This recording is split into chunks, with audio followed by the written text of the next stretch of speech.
Apa judulnya Bapak Ibu? Kebangkitan Yesus dan orang-orang kudus. Matius 27 ayat 52 sampai dengan 53. Dan kuburan-kuburan terbuka dan banyak orang kudus yang telah meninggal bangkit. Dan sesudah kebangkitan Yesus, mereka pun keluar dari kubur. Wow. Lalu masuk ke kota kudus dan menampakkan dirinya kepada banyak orang. Setelah itu, jadi yang dibangkitkan Yesus bukan hanya 3. Ini standar ini Bapak Ibu. Ya 3 ini pada saat Yesus hidup. Tapi pada saat Yesus mati, justru lebih banyak lagi. Kenapa? Kuburan-kuburan orang kudus terbuka dan muncullah orang-orang kudusnya, bukan zombie Bapak Ibu, muncul orang-orang kudusnya. Sekarang itu nggak tahu gimana di koran saya lihat itu, ada pertandingan zombie, ada konferensi zombie. Orang makin dekat-dekat setan gitu Bapak Ibu ya. Iya, saudara baca nanti koran Bapak Ibu. Setelah itu ada tapak-tapak setan gitu, zombie. Bahkan kemarin juga ada acara yang pagi yang ada acara, saya nggak ingin sebut nama acara, nggak enak lah. Berlomba lama-lamaan suara setan. Gitu Bapak Ibu. Yang paling lama juara. Orang sekarang kok malah mengejar menyerupai setan.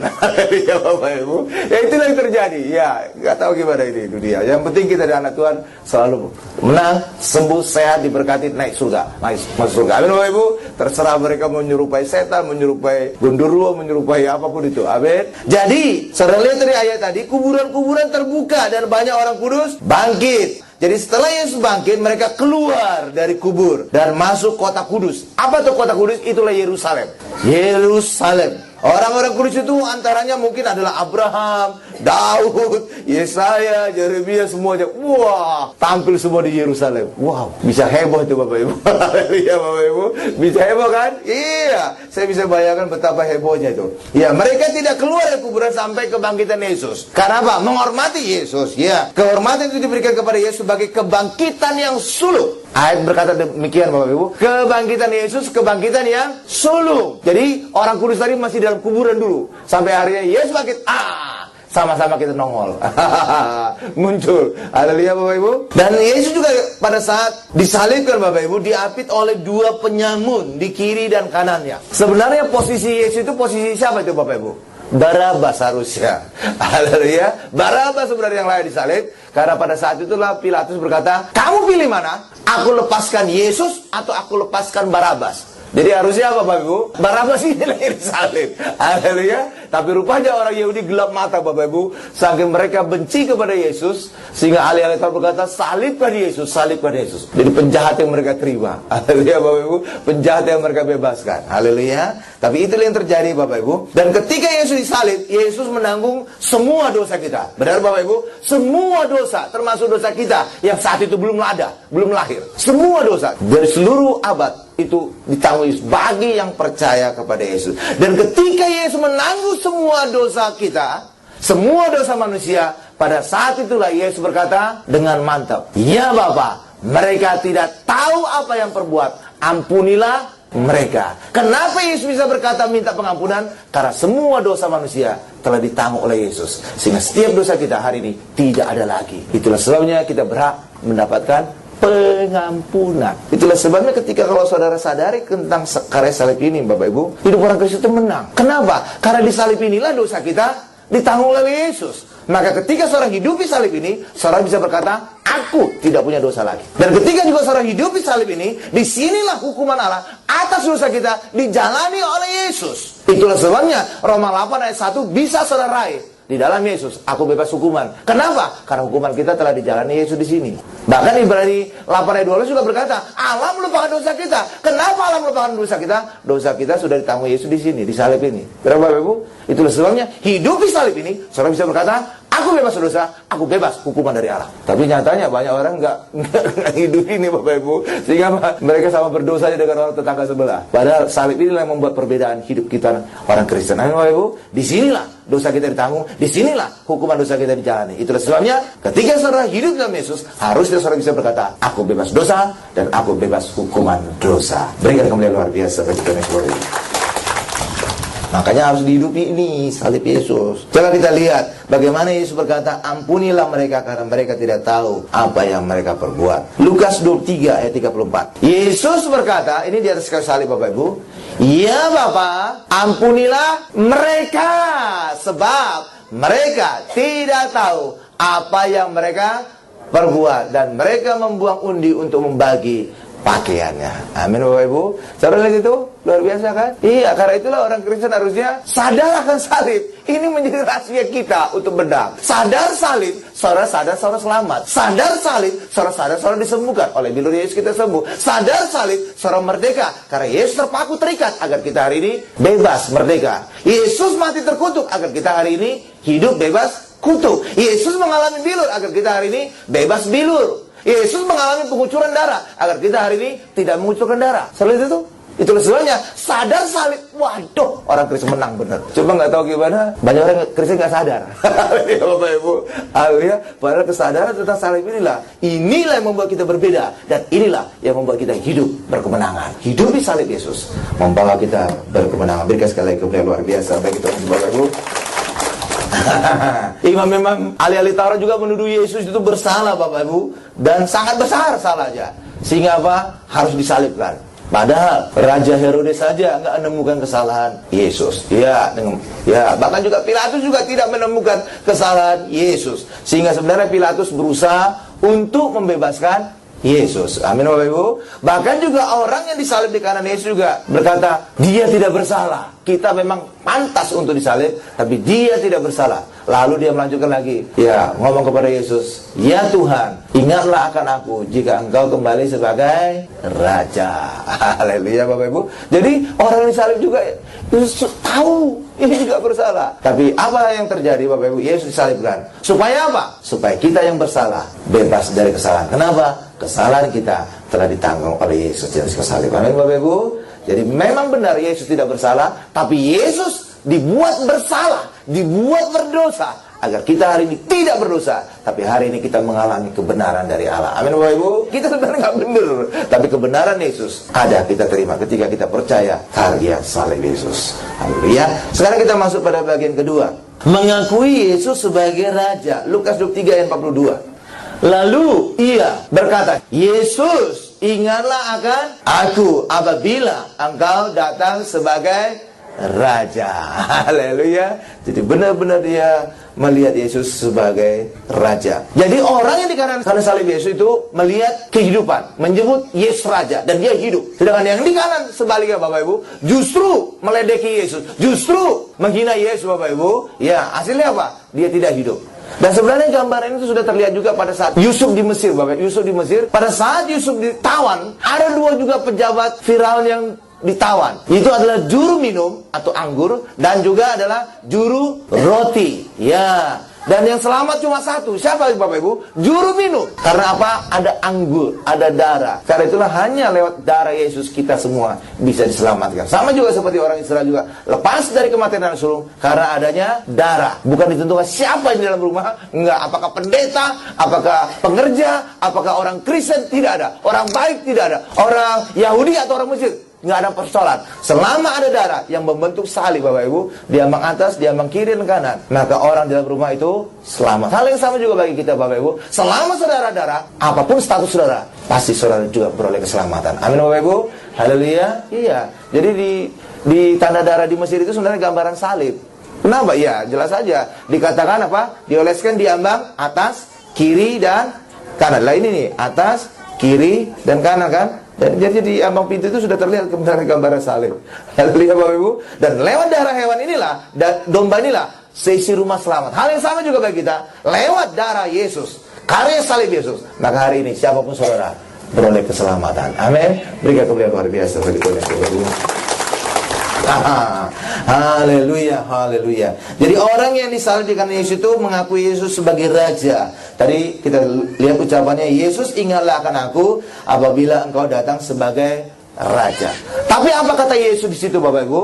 Ya, apa kata Yesus di situ? Coba kita lihat Lukas 23 ayat 3. Demikian. Kata Yesus kepadanya, aku berkata kepadamu, sesungguhnya hari ini juga engkau akan ada bersama-sama dengan aku di dalam Firdaus. Amin Bapak Ibu. Yesus naik ke surga 43 hari kemudian kan? Iya kan? Tapi kenapa Yesus bisa berjanji hari ini juga? Saudara pernah bertanya-tanya? Saudara pernah bertanya-tanya? Demikian ada Bapak Ibu. Haleluya. Ya. Ternyata Firdaus yang dimaksud Yesus itu sebenarnya bukan surga seperti anggapan orang selama ini, Bapak Ibu. Itu sebenarnya adalah bagian dari neraka. Tetapi tidak ada penderitaan. Tempat orang-orang kudus menunggu Yesus. Orang-orang kudus menunggu Yesus. Kenapa mereka orang-orang kudus menunggu Yesus, Pak? Karena selama ini termasuk juga nabi-nabi perjanjian lama, orang-orang kudus perjanjian lama tidak bisa masuk surga. Loh, kenapa tidak bisa masuk surga? Karena surga syaratnya sempurna, syaratnya sangat kudus, dan lewat korban hewan yang orang perjanjian lama berikan, mereka tidak bisa masuk surga. Hewan itu tidak bisa menebus mereka. Itulah sebabnya mereka semua ditebus oleh hewan. Itu sebenarnya bukan pembayaran sebenarnya. Mereka harus menunggu Yesus, lewat kematian Yesus, lewat darah Yesus yang tercurah, lewat kematiannya. Itulah semua orang-orang kudus tadi menjadi suci kudus, menjadi sempurna. Karena itulah nanti mereka bersama-sama dengan Yesus baru bisa masuk surga. Tanpa darah Yesus, siapapun mereka, termasuk juga Abraham, nggak bisa masuk surga, Bapak Ibu. Kenapa? Karena surga tuntutannya sempurna, kudus sempurna, suci sempurna. Darah hewan nggak bisa menguduskan demikian. Bapak Ibu, hanya satu darah Yesus. Itulah sebabnya orang-orang kudus tadi harus nunggu kematian Yesus dulu, nunggu semuanya. Baru ketika Yesus mati, barulah semua orang-orang kudus tadi bangkit. Bahkan kelak nanti akan sama-sama terbang ke surga. Bapak Ibu, bisa ngerti Bapak Ibu ya? Berikan dulu kemuliaan luar biasa bagi Tuhan Yesus, Bapak Ibu. Haleluya. Pak, di mana Pak kira-kira gambaran ayatnya, Pak? Bahwa orang-orang kudus tadi menunggu. Ya, kita masuk pada bagian ketiga. Wahyu 6 ayat 9-11. Dan ketika anak domba itu membuka meterai yang kelima, aku melihat di bawah mesbah jiwa-jiwa mereka yang telah dibunuh oleh karena firman Allah dan karena kesaksian mereka yang mereka miliki. Dan mereka berseru dengan suara nyaring, katanya, berapa lamakah lagi ya penguasa yang kudus dan benar, engkau tidak menghakimi dan tidak membalaskan darah kami kepada mereka yang diam di bumi. Mereka sedang nunggu nih. Ya, ayat 11. Dan kepada mereka masing-masing diberikan selai jubah putih, dan kepada mereka dikatakan bahwa mereka harus beristirahat sedikit waktu lagi, sehingga genap jumlah kawan-kawan pelayan dan saudara-saudara mereka yang akan dibunuh sama seperti mereka. Nah, ini orang-orang kudusnya nunggu. Dan kapan mereka lepas, Bapak Ibu? Kapan mereka nanti akan masuk surga, terbang ke surga? Pada saat Yesus mati dikuburkan, Yesus turun ke dunia orang mati. Disitulah semua orang-orang ini, Bapak Ibu, akan nanti dibangkitkan. Kuburan akan terbuka dan kelak nanti akan terbang bersama-sama dengan Tuhan Yesus. Amin. Jadi Firdaus yang dimaksud Yesus itu bukan surga, belum. Tapi sudah si orang tadi yang di kanan salib Yesus sudah dikumpulkan bersama-sama dengan orang kudus. Nanti akan dibangkitkan bersama-sama dan juga akan terbang bersama-sama ke surga. Amin, Bapak Ibu. Paulus juga berkata, saat mati Allah tidak membiarkan Yesus di Hades. Jadi pada saat mati Yesus tidak lagi disiksa. Karena banyak yang mengajarkan begini, Bapak Ibu, ketika Yesus mati, lalu Yesus turun ke dunia orang mati, maka Yesus kemudian dikeroyok oleh setan-setan, dicambik-cambik. Iya, penderitaan Yesus sudah selesai. Di atas kayu salib Yesus berkata, sudah selesai. Termasuk penderitaannya sudah selesai. Hukuman dosa sudah dijalani, selesai. Jadi semua sudah selesai. Penebusan sudah selesai. Keselamatan sudah selesai. Kesembuhan sudah selesai. Bagian kita ngapain? Percaya. Maka kita dapatkan semua hasilnya. Itulah sebabnya orang Kristen bukan lagi mengerjakan keselamatan. Itu salah sekali. Di dalam Filipi 2 ayat 12 dikatakan bahwa kerjakan keselamatanmu. Itu belum selesai. Baca terus sampai ayat 13. Barulah kita tahu bahwa Allah mengerjakan di dalam kita semuanya, termasuk juga kehendaknya. Kenapa? Karena keselamatan kita hanya lewat salib, dan Allah telah mengerjakannya. Amin, Bapak Ibu. Nggak ada manusia yang bisa mengerjakan keselamatan. Tidak ada manusia yang disalib. Karena hanya lewat salib Yesus sajalah kita beroleh keselamatan. Jadi nggak ada manusia yang bisa mengerjakan keselamatan, hanya Yesus. Karena itulah bagi kita hari ini, percaya kepada Yesus, maka apa yang setelah kerjakan keselamatan ini kita dapatkan di dalam kehidupan kita. Amin. Kita baca ayat terakhirnya, bahwa Yesus turun ke dunia orang mati, tidak lagi menderita, dan Allah melepaskannya, dan 3 hari kemudian bangkit. Kisah Rasul 2 ayat 27. Setelah itu loncat ayat 31. Sebab engkau tidak menyerahkan aku kepada dunia orang mati, dan tidak membiarkan orang kudusmu melihat kebinasaan. Nah, Yesus tidak lagi menderita, Bapak Ibu. Enggak. Jadi tidak benar bahwa Yesus di dunia orang mati dicabik-cabik setan-setan lagi, diterkam setan. Enggak. Karena ini ayatnya berkata, bahkan di Mazmur, acuan dari ayat ini adalah Mazmur, Bapak Ibu. Itu juga ditegaskan demikian. Ayat 31 sekarang. Karena itu ia telah melihat ke depan, dan ia telah berbicara tentang kebangkitan Mesias. Ketika ia mengatakan bahwa dia tidak ditinggalkan di dalam dunia orang mati, dan bahwa dagingnya tidak mengalami kebinasaan. Jadi nggak lagi dicabik-cabik setan, Bapak Ibu, diterkam setan. Haleluya. Lalu Pak, ngapain Yesus turun ke dunia orang mati, Pak? Ada dua tugas sebenarnya. Pertama adalah menjumpai orang-orang kudus yang telah menunggu Yesus sejak perjanjian lama, Bapak Ibu, dan membawa mereka bangkit dan kelak terbang ke surga pada saat kenaikan Tuhan Yesus ke surga, Bapak Ibu. Jadi nanti sama-sama surga. Bahkan juga, saudara perlu tahu, ini tambahan pemahaman lah. Pada saat Yesus naik ke surga, dikatakan bahwa awan-awan menutupi Yesus. Benar, Bapak Ibu ya? Tetapi ada yang mengartikan juga bahwa awan-awan itu bukan seperti awan yang saudara bayangkan, seperti di langit itu, Bapak Ibu. Ternyata itu adalah awan-awan, itulah kumpulan-kumpulan orang kudus tadi yang membentuk awan-awan. Sehingga itulah dikatakan di dalam ayat yang lain, dikatakan, maka awan-awan itu menjadi saksiku. Jadi kita banyak awan-awan yang menjadi saksi kita. Jadi orang-orang kudus itu menjadi saksi kita, Bapak Ibu. Jadi itulah yang dianggap dengan awan-awan. Kenapa? Pada saat itu bersama-sama mereka naik ke surga bersama dengan Tuhan Yesus. Bersama dengan Tuhan Yesus. Yesus telah membebaskan mereka dari Hades tadi, dari tempat penungguan tadi, dari Firdaus tadi, untuk bangkit dan juga untuk terbang ke surga. Yang kedua, tujuan Yesus adalah untuk berkorban kepada roh-roh dalam penjara. Itu di dalam 1 Petrus 3 ada dikatakan, Bapak Ibu. Supaya apa? Supaya mereka percaya kepada Yesus. Itu sejak perjanjian lama, Bapak Ibu. Jadi mereka melihat karya salib Yesus. Sehingga apa? Sehingga nanti juga mereka juga akan dibangkitkan dan juga nanti akan terbang ke kerajaan surga. Dan hari ini bagi setiap kita juga hari ini ada pengharapan lewat kebangkitan Yesus juga kita menjadi bangkit. Apapun menjadi masalah, saudara, apakah masalah maut, apakah masalah kesehatan, apakah masalah resesi, Yesus bangkit, kita juga turut bangkit untuk mengalami kemenangan dalam kehidupan. Amin, Bapak Ibu. Kita diselamatkan, kita disembuhkan, kita diberkati, kemenangan dan puasa kita alami dalam kehidupan. Berikan kemuliaan paling dahsyat, luar biasa bagi Tuhan Yesus. Kita tundukkan kepala kita.